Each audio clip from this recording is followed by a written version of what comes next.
Hello friends, आज हम अपनी नेक्स्ट वीडियो स्टार्ट करते हैं। ज़ूलॉजी और बॉटनी के अंदर जो हमारा कंटेंट आगे कंटिन्यू करते हैं। आज हमारा टॉपिक है प्लांट ग्रोथ एंड डेवलपमेंट। ये टॉपिक बहुत ही इंपॉर्टेंट है क्योंकि इसमें से जितने भी क्वेश्चन जो हैं बहुत ज़्यादा बनते हैं, क्योंकि सारे के सारे जो ग्रोथ रेगुलेटर और हार्मोन्स हैं, प्लांट हार्मोन्स, उनके क्वेश्चन इस चैप्टर से बहुत निकलते हैं।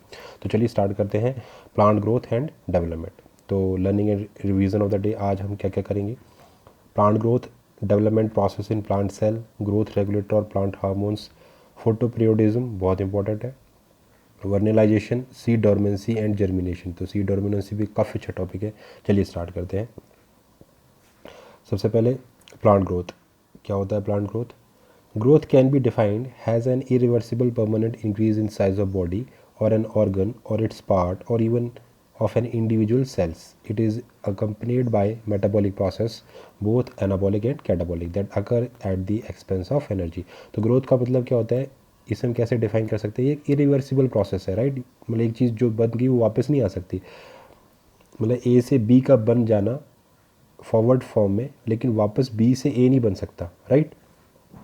जैसे स्टेम, जैसे आप प्रोसेस देखते हो, ज़ाइगोट से आगे आपका मोरुला, गैस्ट्रुला, है ना, ब्लास्टुला और गैस्ट्रुला स्टेजेस आती हैं। तो वो इरिवर्सिबल सारी प्रोसेस है। मतलब आप गैस्ट्रुला से वापस ब्लास्टुला में नहीं जा सकते और ब्लास्टुला से वापस मोरुला स्टेज में नहीं जा सकते। तो ये इसमें क्या होता है, परमानेंट इंक्रीज होता है साइज़ की, बॉडी की साइज़, बॉडी साइज़ के अंदर ऑर्गन और इट पार्ट और इवन इंडिविजुअल सेल। इसके अंदर और क्या होगा, अकम्पनीड बाय मेटाबॉल, और साथ में मेटाबॉलिक प्रोसेस चलते हैं, चाहे वो एनाबॉलिक प्रोसेस हो या कैटाबॉलिक प्रोसेस, और साथ ही साथ उसमें एनर्जी भी यूज़ होगी। Plant growth is unique because plant retain the capacity of unlimited growth throughout their life. Plant और एनिमल में मेन डिफरेंस यही है कि यहाँ पर जो ग्रोथ होती है वो अनलिमिटेड रहती है throughout the life. This ability of plants is due to the presence of meristem at certain location in their body. और ऐसा क्यों हो रहा है, क्योंकि इनकी बॉडी की एक पर्टिकुलर लोकेशंस पर आपको मेरिस्टेम्स मिलते हैं, और मेरिस्टेम एक हाई ग्रोथ एरिया होता है जिसके अंदर डिवीज़न की बहुत अच्छी पावर होती है। Growth in the plant can be measured by increase in fresh weight, dry weight, length, area, volume and cell number। अब आप किसी प्लांट ग्रोथ को कैसे मेजर कर सकते हो, उसकी फ्रेश वेट को मेजर करके, या उसके ड्राई वेट को, उसकी लेंथ, एरिया, वॉल्यूम और सेल नंबर को काउंट करके आप प्लांट के अंदर उसकी ग्रोथ को डिनोट कर सकते हो, उसे देख सकते हो। तो अब देखते हैं फेज़ ऑफ ग्रोथ कौन कौन से। In plant the period of growth is generally divide into 3 phase. हमें 3 फेज़ में डिवाइड कर सकते हैं। पहला फेज़ है मेरिस्मेटिक फेज़, या जिसे हम लैग फेज़ कहते हैं। दूसरा है इलोंगेशन फेज़ या लॉग फेज़ जिसे कहते हैं। और थर्ड है मैचुरेशन फेज़, या जिसे हम सीनिसेंस फेज़ कहते हैं। मेरिस्मेटिक और लैग फेज़ क्या है। It occur in the meristematic region, the cells are constantly dividing both at the root apex and the shoot apex and are rich in the protoplasm and possess large conspicuous nuclei. सबसे बड़ी बात क्या है, जो lag phase है या जो meristematic जो फेज़ है वो आपको देखने को कहाँ मिलेगा, मेरिस्मेटिक रीजन के अंदर, और इसीलिए इस फेज़ का नाम क्या पड़ा, मेरिस्मेटिक। यहाँ ये रीजन कैसा है, यहाँ पर कॉन्स्टेंटली डिवाइडेशन हो रहा है, और ये कहाँ मिलेगा रीजन, रूट अपेक्स और शूट अपेक्स पर, राइट। और यहाँ पर प्रोटोप्लाज्म बहुत रिच अमाउंट में है और न्यूक्लियाई भी कॉन्सिक्यूस है। इलोंगेशन फेज और log phase, the cell of this phase are proximal to the meristematic zone, increased vacuolation, cell enlargement and new cell wall deposition are characteristic of the cell in this phase। तो ये elongation जो phase है वो आपको कहाँ मिलेगा, proximal to meristematic zone, right. और यहाँ पर क्या है, ज़्यादा वैक्यूलेशन, मतलब ज़्यादा एरिया, बड़े बड़े एरिया होंगे, सेल की जो लेंथ है, इन्लार्जमेंट वो बहुत ज़्यादा होगी, सेल वॉल में नई नई चीज़ों का डेपोजिशन होगा, राइट। मैचुरेशन फेज या सीनिसेंस फेज क्या, in this phase the cell undergo structure and functional differentiation after which their growth deteriorates. धीरे धीरे क्या होगा, सेल स्पेसिफिक होगी, डिफ्रेंशिएट होगी अपने फंक्शंस में, राइट। और उसके बाद उसकी ग्रोथ के अंदर क्या आएगा, डिट्रोरेट्स, वो धीरे धीरे जो स्पीड है वो स्लो हो जाएगी। अब बात करते हैं growth rate. What is the mean of growth rate. It is defined as a increased growth per unit time. Growth का बढ़ना पर यूनिट टाइम के अंदर क्या कहलाता है, growth rate. The growth rate shows an increase that may be arithmetic और geometrical. ये जो इंक्रीज़ हो रहा है ग्रोथ के अंदर, उसे आप अर्थमेटिक या ज्योमेट्रिकल दोनों फॉर्म में शो कर सकते हो। पहला हम देख लेते हैं अर्थमेटिक ग्रोथ कैसे होती है। Occur when following mitosis only one daughter cell continue to divide while the other differentiate and matures. A linear curve is obtained in this growth. Mathematically, it is expressed as IT is equal to I naught plus RT. अब उसमें कहा कि जो arithmetic growth है वो क्या चीज़ होती है। अगर व्हेन फॉलोइंग, जो अगर आप माइटोसिस चल रहा है तब हम अर्थमेटिक ग्रोथ को देख सकते हैं, काउंट कर सकते हैं। Only one daughter cell continue to divide, इसमें क्या होगा, सिर्फ एक ही डॉटर सेल है जो कंटिन्यू डिवाइड कर रही है, बाकी जो सेल है वो डिफ्रेंशिएट एंड मैच्योर, वो डिफ्रेंशिएट हो रही है और मैच्योर हो रही है। लीनियर कर्व, यहाँ पर जो आपको कर्व देखने को मिलेगा वो लीनियर होगा, एक सिंगल लाइन होगी। Is obtained in this growth. Mathematically हम इसको कैसे फॉर्मूले से एक्सप्रेस कर सकते हैं, I T is equal to I naught plus R T. तो आई नॉट क्या है, length at the time of T, और I naught is length at the time zero, initial point पर, और आर क्या है, ग्रोथ रेट या elongation per unit time. Geometrical growth क्या है, अगर when after initial slow growth lag phase the growth rate increases rapidly thereafter, that is at exponential rate log phase. Here both the progeny cells following mitosis retain the ability to divide and continue to do so. However, with limited nutrient supply, the growth slow down leading to stationary phase. A sigmoid और S curve is obtained in this pattern. तो याद रखना कि कई बार पूछा जाता है कि अर्थमेटिक ग्रोथ में आपको कर्व की शेप कैसे मिलेगी, लीनियर कर्व होगा, लेकिन ज्योमेट्रिकल ग्रोथ के अंदर आपको कर्व कैसा देखने को मिलेगा, सिग्मॉइड यानी एस कर्व, एस शेप में देखने को मिलेगा, राइट।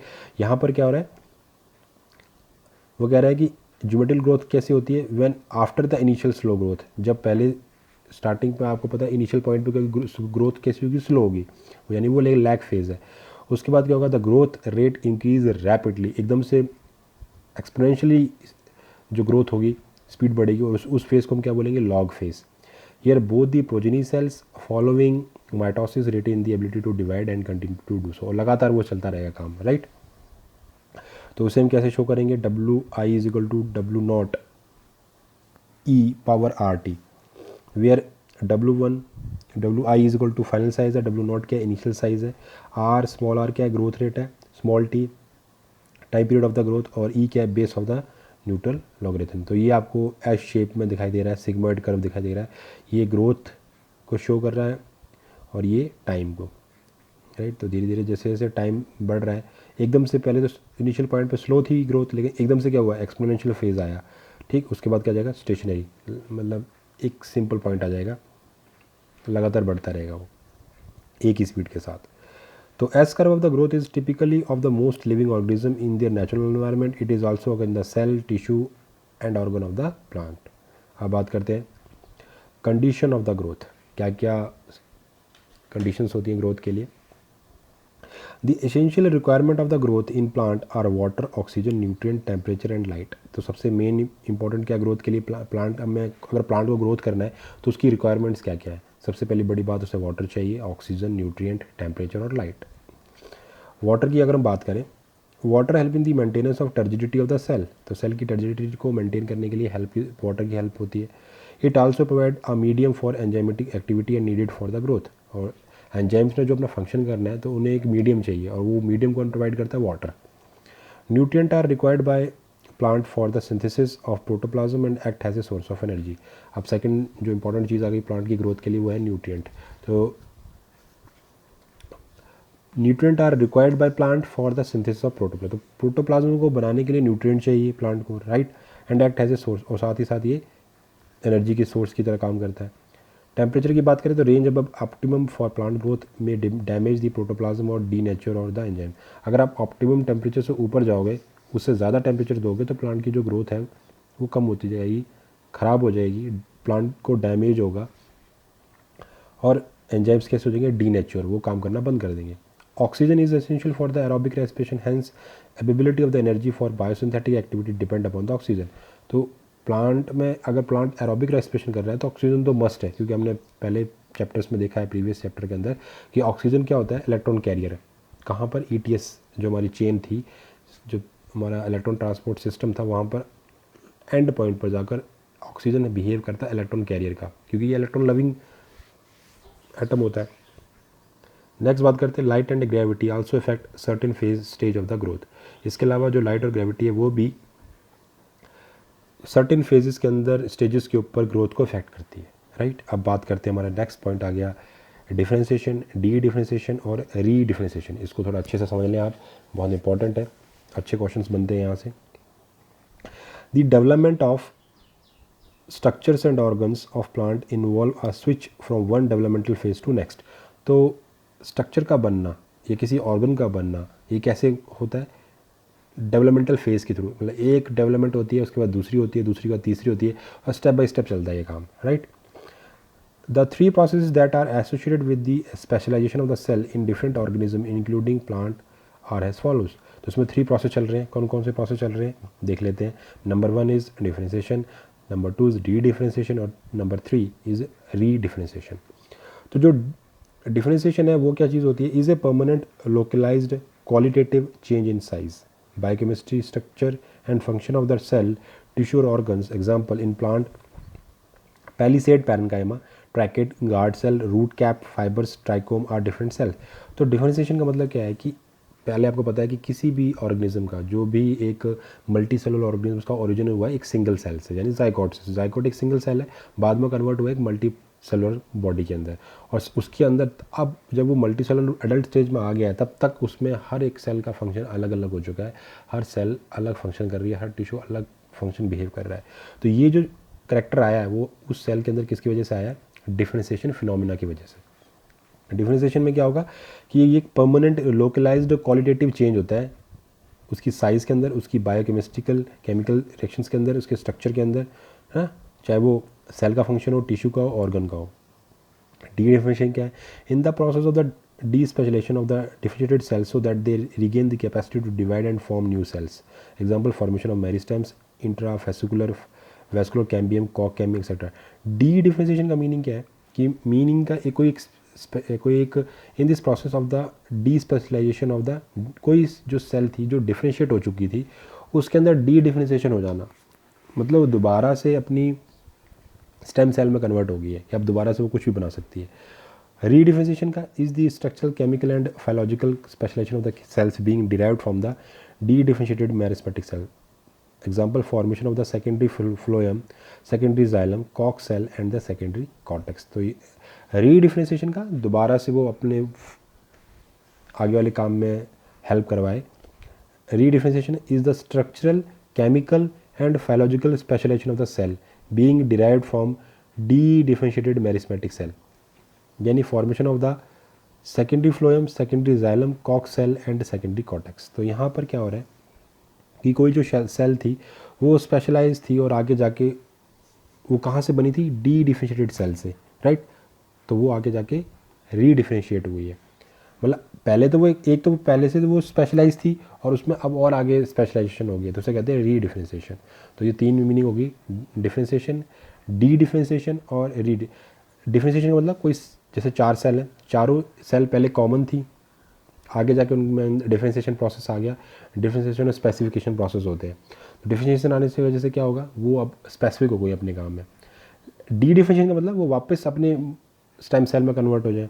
और री डिफरेंशिएशन का मतलब क्या होगा कि कोई आपकी जो डी डिफरेंशिएटेड सेल थी वो कन्वर्ट होगी दोबारा से एक फंक्शनल फॉर्म के अंदर, राइट। नेक्स्ट देखते हैं developmental process in plant cells. Developmental include all changes that an organism goes through during its life cycle from germination of the seed to senescence तक। जितने भी चेंजेस आते हैं वो सारे के सारे डेवलपमेंटल प्रोसेस में काउंट होते हैं। The sequence of process which continued the development of a cell of a higher plant is given below. क्या क्या होता है? कोई मेरिस्टेमेटिक सेल है, उसमें सेल डिवीज़न होगा, प्लाज्मेटिक ग्रोथ होगी तो न्यू सेल बनेगी। न्यू सेल में क्या होगा? एक्सपेंशन होगा, उसका साइज़ बढ़ेगा, फिर उसमें डिफरेंशिएशन होगा, डिफरेंशिएशन से वो मैच्योर होगी, उसके बाद मैच्योरेशन से वो मैच्योर सेल में कन्वर्ट होगी, उसके बाद सीनिसेंस पीरियड आएगा, मतलब अब धीरे धीरे वो डिक्लाइन आएगा उसकी काम के अंदर, हर चीज़ के अंदर उसमें डिक्लाइन आता चला जाएगा, और उसके बाद में क्या होगी? लास्ट में उसकी डेथ हो जाएगी। तो sequence of the developmental process in a plant cell. तो इस तरीके से हमने पूरा एक फ्लो चार्ट देखा जिसमें हमने मेरिस्टेमेटिक सेल को न्यू सेल में कन्वर्ट होते देखा। मेरिस्टेमेटिक सेल फिर आगे इनलार्जमेंट होगी, उसमें मैच्योरेशन आई, फिर मैच्योर सेल में कन्वर्ट हुई और बाद में उसकी डेथ होगी।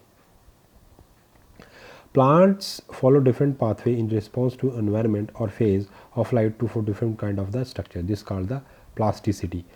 प्लास्टिसिटी का मीनिंग क्या हुआ कि plant follow different pathway in response to environment, जैसे जैसे एनवायरनमेंट होगा उसके अकॉर्डिंग प्लांट रिस्पॉन्स करता है और अलग अलग पाथवे को यूज़ करता है, राइट।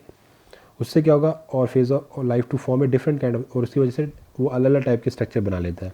तो इससे इस फिनोमिना को, इस करेक्टर को क्या कहते हैं, plasticity. Example heterophylly in cotton, coriander and larkspur, इनके अंदर हमें हिट्रोफाइली देखने को मिलती है। अब बात करते हैं ग्रोथ रेगुलेटर और प्लांट हार्मोन्स। कौन है ग्रोथ रेगुलेटर्स, क्या होते हैं, ग्रोथ को कंट्रोल करने वाले रेगुलेटर्स, राइट। और प्लांट हार्मोन्स क्या होते हैं, इनको हम डिस्कस कर लेते हैं। The plant growth regulators PGR, plant growth regulators, और फाइटोक्रोम्स, एक ही बात है, phytochromes are small complex molecule of diverse chemical composition. Complex molecules होते हैं, साइज में बहुत छोटे होंगे और डाइवर्स होते हैं, डिफरेंट डिफरेंट टाइप के आपको केमिकल कंपोजिशन में देखने को मिलेगी। These may contain indole compounds, adenine derivatives, derivative of the carotenoids, terpene, etc. तो ये इन चीज़ों से बने होते हैं। आगे डिस्कस करते हैं। PGR like auxin, gibberellin, cytokines are called the growth promoter, as these are involved in the growth promoting activities such as cell division और cell enlargement। अब जो सेल के नंबर को इंक्रीज़ करे, सेल के साइज़ को इंक्रीज़ करे, मतलब उनको इंक्रीज़ कर रहा है, उनके अंदर इन्हांसमेंट दे रहा है।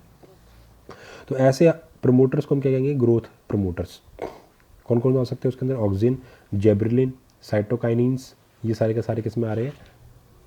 इसके अलावा भी हैं ethylene, hibiscus acid etcetera, right. लेकिन वो ग्रोथ नहीं है। ग्रोथ में कौन कौन आ रहा है, याद रखना इस बात को।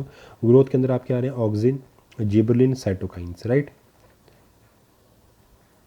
तो वो क्या कर रहे हैं, इनकी वजह से क्या हो रहा है, प्रमोटिंग एक्टिविटी, क्या क्या एक्टिविटी में ये प्रमोशन दे रहे हैं, cell division, cell enlargement, pattern formation, tropic growth, flowering, fruiting, seed formation, while ethylene and hibiscus acid are called the growth inhibitor. इसके अलावा जो इथिलीन है या हिबिस्कस एसिड है वो क्या है, ग्रोथ इनहिबिटर है, has they involve in senescence process of the plant. ये प्लांट की सीनिसेंस प्रोसेस होता है, जैसे और लिविंग ऑर्गेनिज्म के अंदर जो एनिमल्स होते हैं उनके अंदर ओल्ड एज आती है, वैसे प्लांट के अंदर सीनिसेंस स्टेज आती है। तो चलिए सबसे पहले हम ग्रोथ प्रमोटर को डिस्कस करते हैं। ऑक्सिन, क्या काम होता है ऑक्सिन का, याद कर लें। ऑक्सिन, या इसको हम क्या कह सकते हैं, इंडोल 3 एसिटिक एसिड, IAA, इसे याद रखना, शॉर्टकट में से कहते हैं इंडोल 3 एसिटिक एसिड और एब्रीविएशन इसका IAA, और वैसे क्या बोलते हैं इसको शॉर्टकट में, auxin, are generally produce by growing apex of the stem and roots. कहाँ बनता है ये, स्टेम और रूट के एपेक्स में, from where they migrate to the region to their action. तो ये एपेक्स में बनता है स्टेम और रूट के। Auxin like IAA and IBA, indole butyric acid, एक है इंडोल 3 एसिटिक एसिड, याद रखना इसका। ऑक्सिन का फॉर्मूला क्या है, इंडोल 3 एसिटिक एसिड, और IBA का फॉर्मूला क्या है, इंडोल, केमिकल नेम क्या है, indole butyric acid, have been isolated from plants, while NAA naphthalene acetic acid and 2,4D bracket में 2,4 dichlorophenoxy acetic are synthetic auxin. ये सारे कैसे हैं, सिंथेटिक। कौन, मतलब ऑक्सिन तो क्या है, नेचुरल है, बाकी क्या है, IA और IBA, इसको हम प्लांट से आइसोलेट कर सकते हैं, जबकि जो NAA है और 2,4D यानी कि डाईक्लोरोफिनॉक्सी एसिटिक, ये कैसा है, सिंथेटिक ऑक्सिन है। They are initiate the rooting in stem cutting, promote flowering, example in pineapple, prevent fruit and leaf drop at early stage, promote the abscission of older mature leaf and fruits, induce parthenocarpy, induce मतलब कम करना, that is in tomatoes, act as a herbicide and control xylem differentiation and help in the cell division। तो ये सारे के सारे जो function है बहुत इंपॉर्टेंट, को अच्छे से देखें। They initiate the rooting and stem cutting, in stem cutting, promote the flowering, that is in pineapple, prevent the fruit and leaf drop at early stage, promote abscission or older mature leaf and fruits, induce the parthenocarpy, that is in tomato, act as a herbicide and control xylem differentiation and help in cell division। Apical dominance is a phenomena in which growing apical bud inhibits the growth of little bud in most higher plants. Thyman and Skog reported that IAA is responsible for the apical dominance. तो apical dominance is a phenomena in which, तो यहाँ पर क्या बात हो रही है, तो ये फंक्शन आप याद रखने, बहुत इंपॉर्टेंट फंक्शन है, इनको आप अच्छे से याद रखें, राइट।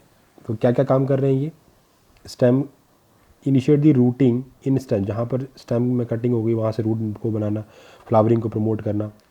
एग्जाम्पल है पाइनएप्पल में prevent fruits and leaf drop at early, जल्दी छोटी स्टेज के अंदर फ्रूट को बनने से और लीफ के ड्रॉप को ये रोकते हैं। Promote abscission of the older mature leaves, जो पुरानी लीव्स हैं उनकी एब्सिशन को रोकते हैं। एंड फ्रूट इंड्यूस पार्थिनोकार्पी है ना, पार्थिनोकार्प नहीं होने देते। Apical dominance is a phenomenon in which growing apical bud inhibit the growth and lateral bud in most higher plants.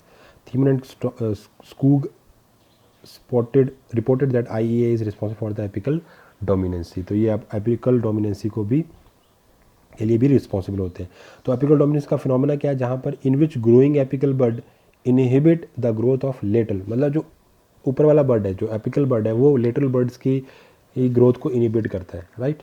अब दूसरा नेक्स्ट देख लेते हैं, gibberellin. These are growth promoting phytochromes. These are more than 100 gibberellins reported from widely different organism like fungi and higher plants. They are denoted as GA1, GA2, GA3 and so on. तो हम इसे gibberellin को GA1, GA2, GA3 से denote करते हैं। They produce a wide range of physiological response in plant. Example, increase the length of stalks, fruit elongation and improve shape, delay senescence, promote blotting, internode elongation in many plants. On female plant, male flowers are produced by application of gibberellic acid. तो gibberellic acid, तो they produce a wide range of physiological response in plant. Plant के अंदर ये बहुत अलग अलग type के physiological response को प्रोड्यूस करते हैं, जैसे कि increase in the length of stock, fruit elongation, improve shape, delay senescence, promote blotting. Internode blotting का मतलब होता है इंटरनोड इलोंगेशन, है ना, एक नोड से दूसरे नोड के बीच के डिस्टेंस को बढ़ाना in many plants. On female plant, male flowers are produce by application of GA etcetera. They speed up malting process in brewing industry, mainly GA3। जो GA3 जो आपका जिबरेलिन एसिड 3 है, वो माल्टिंग प्रोसेस में help करता है। They shorten the maturity period leading to the early seeds, production of इनलेटिव seed germination occur by the application of GA even in the dark. तो बहुत इंपॉर्टेंट हो गया, इस फंक्शंस को याद रखें आप। नेक्स्ट बात करते हैं cytokines. Natural cytokines chitin are synthesized in the meristematic region where rapid cell division occur, right? Example, root apex, developing shoot buds, young fruits, etc. तो जहाँ पर भी रैपिड सेल डिवीजन होना, वहाँ पर इनकी प्रेजेंस होता है, ये वहाँ मिलेंगे आपको। Several natural occurring cytokines, example zeatin and some synthetic compounds with cell division promoting activity have been identified, right? तो जितने भी natural occurring cytokines है, zeatin and some synthetic compounds with cell division promoting this activity has been identified. Cytokines help to produce new leaves, chloroplast in leaf, lateral shoot growth and adventitious shoots formation. These help overcome the apical dominance and promote the nutrient mobilization which help in delay of the leaf senescence. तो इसी वजह से जो leaf की senescence period होता है वो delay हो जाता है, बढ़ जाता है। अब बात करते हैं इथिलीन। ये सारे कैसे हैं आपके, वो तो थे ग्रोथ, और ये क्या थे, वो थे ग्रोथ प्रमोटर, ये growth inhibitor. It is in only gaseous phytochrome. ये इथिलीन कौन सा, एक gaseous phytohormone. It is synthesised in large amount by tissue undergoing the senescence and ripening fruits. जो फ्रूट्स पक जाते हैं या जो टिश्यू सीनेसेंस प्रोसेस में जा रहा है, वो इथिलीन को प्रोड्यूस करता है। Ethylene promote the senescence and, मतलब वो इथिलीन की वजह से यहाँ पे काम चल रहा है। Ethylene promote the senescence and abscission of plant organ fruit ripening, enhances the respiration rate during the ripening of the fruit। तो मतलब आपसे ऑप्शन में क्वेश्चन में पूछा जाए कि फ्रूट राइपनिंग मतलब फ्रूट को पकाने के लिए कौन सी गैस को यूज़ कर सकते हो, तो वो इथिलीन होगी। It break seed and bud dormancy. ये बर्ड और सीड्स की डॉर्मेंसी होता है जब वो काम करना बंद कर देते हैं, चुपचाप अपनी अनफेवरेबल कंडीशन को मतलब अगर जब तक उनकी फेवरेबल कंडीशन आए तब तक वो चुपचाप बैठे रहते हैं, कोई एक्टिविटी नहीं करते। तो उसको रोकने के लिए ये ज़रूरी, तो वो जो इथिलीन है इसकी इस एक्टिविटी को रोकता है, इस फिनोमेना को रोक देता है। Sprouting of potato tuber and promote the rapid internode petiole elongation. It induces horizontal growth of the seedling, swelling of the axis and apical hook formation in the dicot seedling. Its broad spectrum effect make them widely used in the agriculture. Ethphon is a most widely used compound, Thaphion, of ethylene in agriculture. It hasten fruit ripening in the tomato and apple and accelerate the abscission in the flower and fruits. तो ये बहुत important है, इसके function को आप याद करें. Next बात करते हैं abscisic acid. Abscisic acid ABA act as a general plant growth inhibitor and plant metabolism. It has wide ranging effect on plant growth and development. तो जो ABA यानी कि हिबिस्कस एसिड ये कैसे एक्ट कर रहा है, ये एक जनरल प्लांट ग्रोथ इनहिबिटर है end of A plant metabolism. और जो प्लांट की जितनी भी रिएक्शंस होती हैं उनके बीच में भी ये इनहिबिटरी तरह फॉर्म काम करता है. It has a wide ranging effect on the plant growth and development. ये बहुत बड़े लेवल पर, बहुत इसकी जो अलग अलग इफेक्ट्स हैं बड़े वाइड रेंज पर हैं प्लांट की ग्रोथ और डेवलपमेंट पर.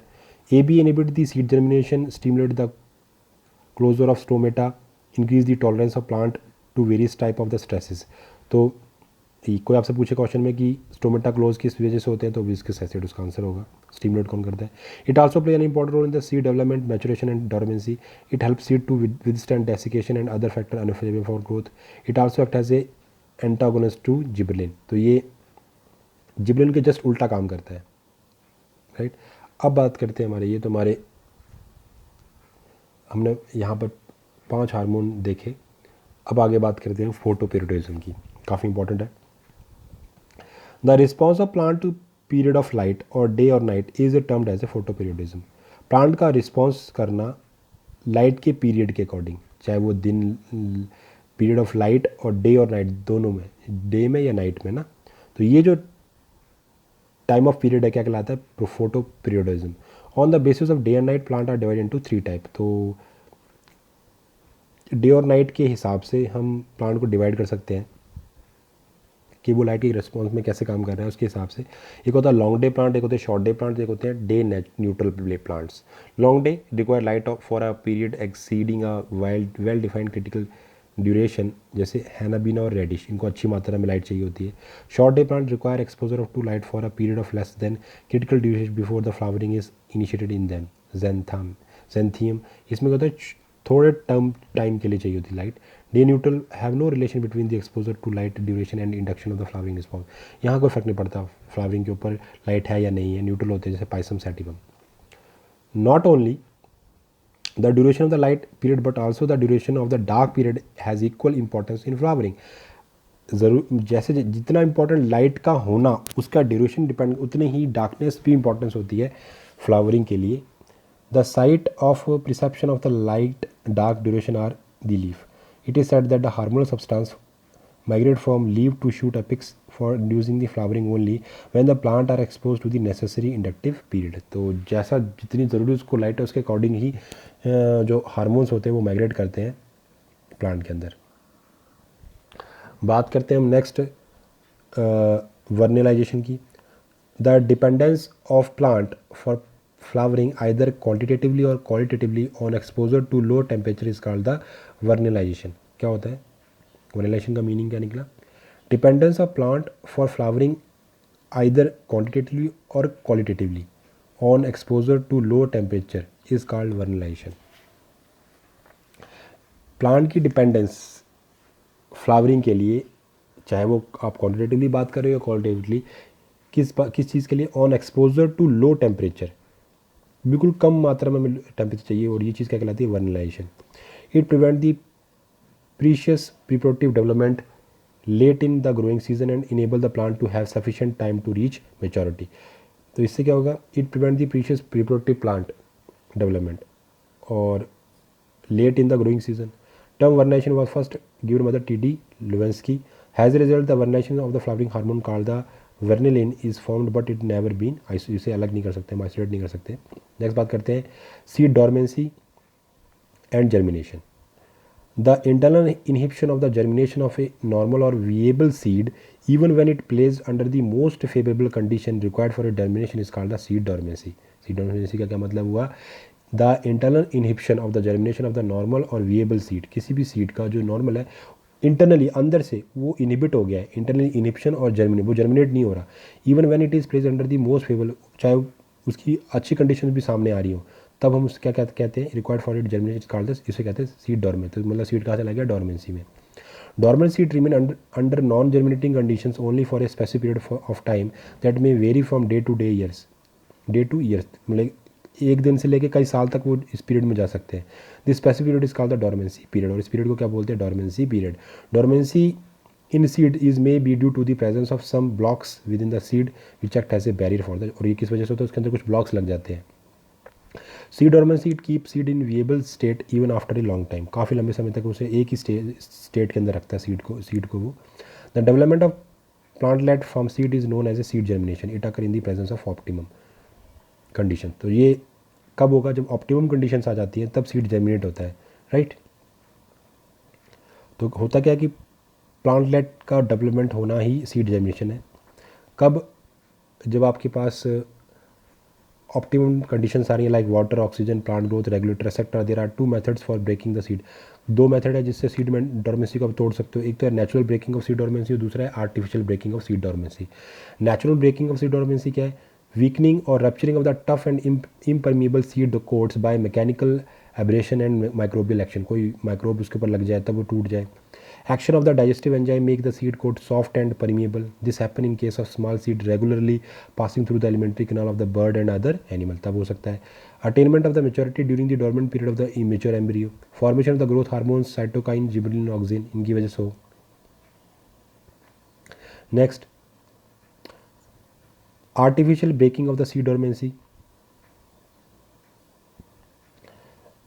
Rupturing of the seed coats by filling, chipping, machine threshing. Weakening of seed coat by hot water, fat solvents, strong minerals acid like H2SO4. These chemicals dissolve the surface inhibitors, waxes, etc. Hydraulic pressure of the 2000 kg for 5 to 20 minutes weakens the tough seed coats.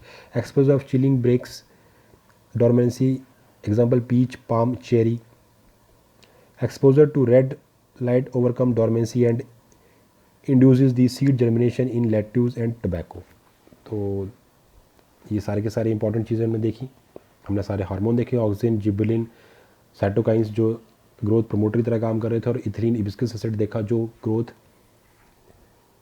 Inhibitor की तरह काम कर रहे हैं। तो आगे हमने photoperiodism देखा, वेनिलाइजेशन देखी, सीड डॉर्मेंसी क्या होती है, और जर्मिनेशन। बहुत इंपॉर्टेंट चीज़ें थी ये। Thank you so much. ज़्यादा से ज़्यादा वीडियो को लाइक और शेयर करें।